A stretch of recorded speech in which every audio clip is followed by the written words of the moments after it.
کچھ حوصلہ افزا بھی ہیں اور کچھ جو ہے وہ فکر لاحق کرنے والے بھی ہیں، دونوں طرح کی ملی جلی چیزیں ہیں۔ اچھا، اب اس میں جو پرابلم ہے وہ پرابلم یہ ہے کہ عمران خان صاحب تو اپنے معاملے کے اوپر ڈٹے ہوئے ہیں، یعنی وہ یہ کہہ رہے ہیں، میں نے آپ کو کل بھی بتایا تھا کہ جو مجھ پر کیسز ہیں ان کو میرٹ پر چلنے دیں، اس میں ملٹری اسٹیبلشمنٹ اپنی انٹرونشن چھوڑ دے، جو فیصلہ میرٹ پہ ہوتا ہے اور ان کو یہ لگتا ہے کہ کیسز میں کوئی جان نہیں ہے اور یہ عدالتوں میں کھڑے نہیں ہو سکتے۔ دوسری چیز یہ ہے کہ وہ یہ کہتے ہیں کہ جو ہمارے انڈیپینڈنٹ کینڈیڈیٹ جیت کے آئے ہیں ان کو ایکسیپٹ کیا جائے، ان کو تسلیم کیا جائے، ان میں توڑ پھوڑ نہ کی جائے، ان پہ نقب نہ لگایا جائے، کچھ بھی ہوگا ہم پارلیمان کے اندر رہیں گے، اگر ہم حکومت نہیں بنا سکیں گے تو ہم اپوزیشن بینچز پر بیٹھ جائیں گے۔ یہ بڑا clear cut message Imran Khan صاحب کا ہے، یعنی وہ کسی بھی صورت ایک انچ بھی اپنے اس موقف سے پیچھے ہٹنے کو تیار نہیں ہے۔ اچھا، اب ایک طرف تو عمران خان صاحب ہیں جو پولیٹیکل سٹرگل کر رہے ہیں اور خاصی حد تک ان کو کامیابی بھی ملی ہے، دوسری طرف جو ایک ملغوبہ ہمیں نظر آ رہا ہے، یہ چوچو کا مربع نظر آ رہا ہے، وہ پاکستان مسلم لیگ نون اور پاکستان پیپلز پارٹی ہے جو حصہ بقدر جثہ وصول کرنے کی کوشش کر رہی ہے، لیکن ان کو ایک میسج بھی بار بار جو ان کے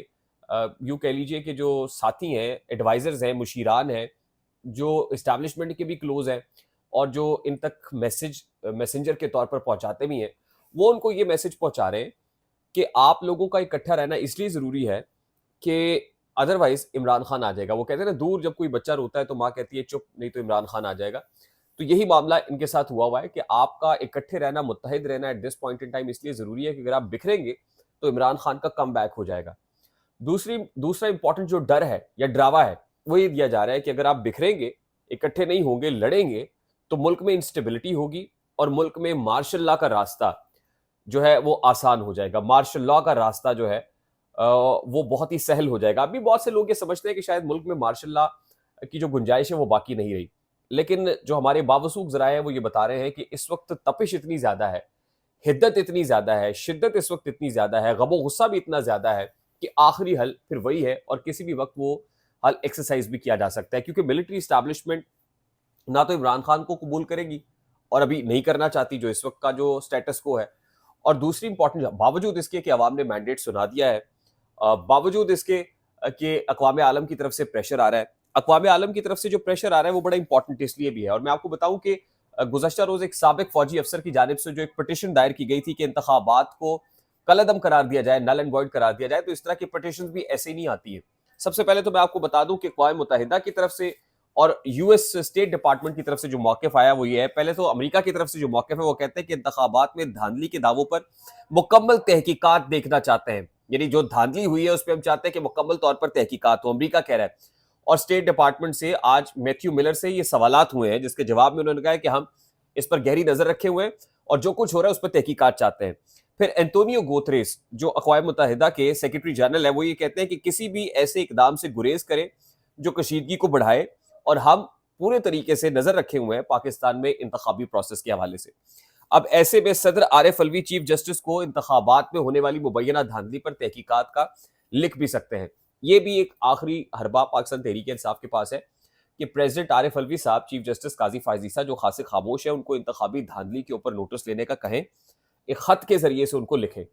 اب یہ سارا معاملہ ایک پنڈورا باکس کھل رہا ہے، انتخابات رگ تھے، دھاندلی ہوئی، فری اینڈ فیئر نہیں تھے، ٹرانسپیرنٹ نہیں تھے۔ اب اس کا اگر کمپیریزن ہم میانمار کے ساتھ کریں، میانمار، برما، وہاں پہ جناب آنگ سان سوچی جو 78 سالہ لیڈر ہے اور جن کی party national league for democracy ہے، جنہوں نے ڈیموکریسی کے لیے بڑی جدوجہد کی ہے، وہ 7 سال کی امپریزنمنٹ میں ہے اس وقت، اور ان کی آدھی سے زیادہ زندگی تو ہاؤس اریسٹ اور امپریزنمنٹس کے اندر ہی گزر گئی ہے۔ اور ان کا کیا رولا کیا تھا، مسئلہ کیا تھا؟ وہ ملٹری اسٹیبلشمنٹ کے ساتھ لڑائیاں تھیں۔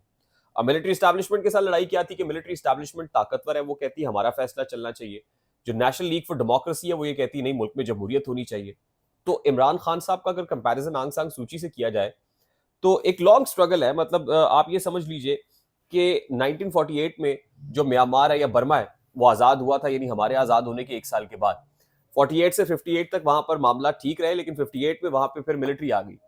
اور پھر الٹیمیٹلی جو ہے پہلا مارشل لا بھی لگا، 88 تک وہی مارشل لا چلتا رہا۔ 88 میں ہی میانمار کے اندر، برما میں آنگ سان سوچی کی نیشنل لیگ فار ڈیموکریسی جنم لیتی ہے، وزیر اعظم بھی بن جاتی ہیں، ان کو اتارا جاتا ہے، پھر عوام پریشر ڈالتی ہے، پھر وزیر اعظم حالانکہ کانسٹیٹیوشن چینج کرنا پڑتا ہے اور اس کے اندر ویٹو پار کا اختیار جو ہے وہ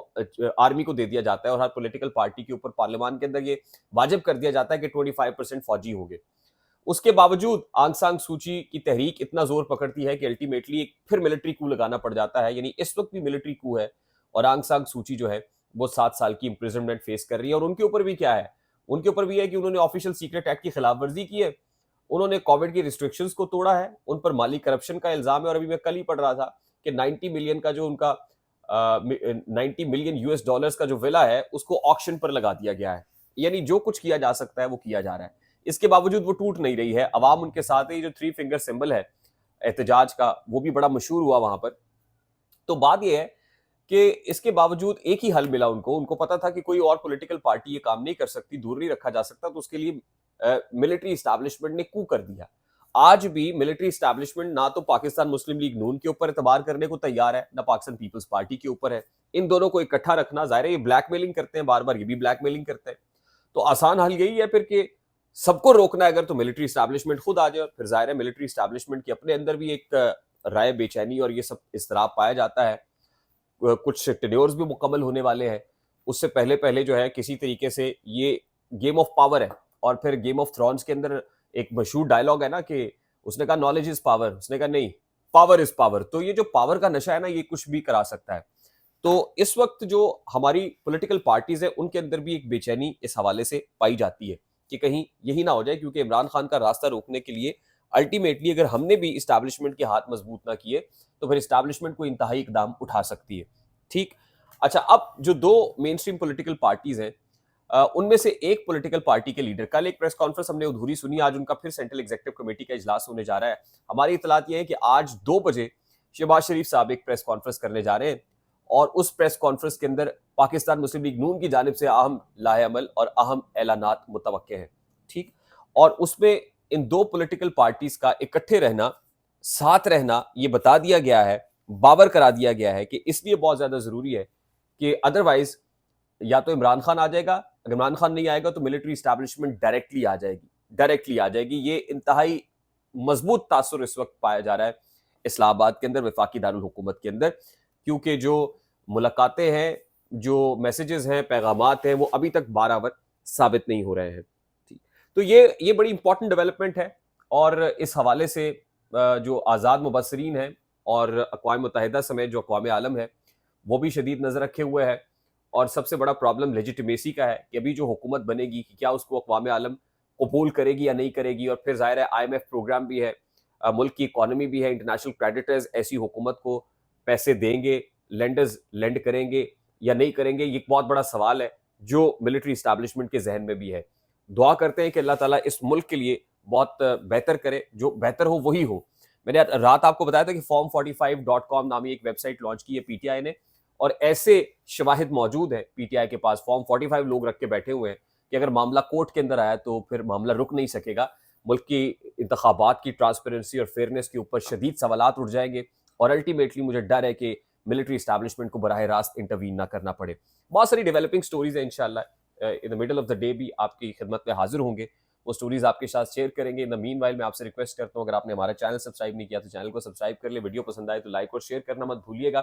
اور بیل آئیکن ضرور پریس کر لیجیے گا۔ مجھے ریحان طارق کو اجازت دیجیے، اپنا بہت سارا خیال رکھیے گا۔ السلام علیکم۔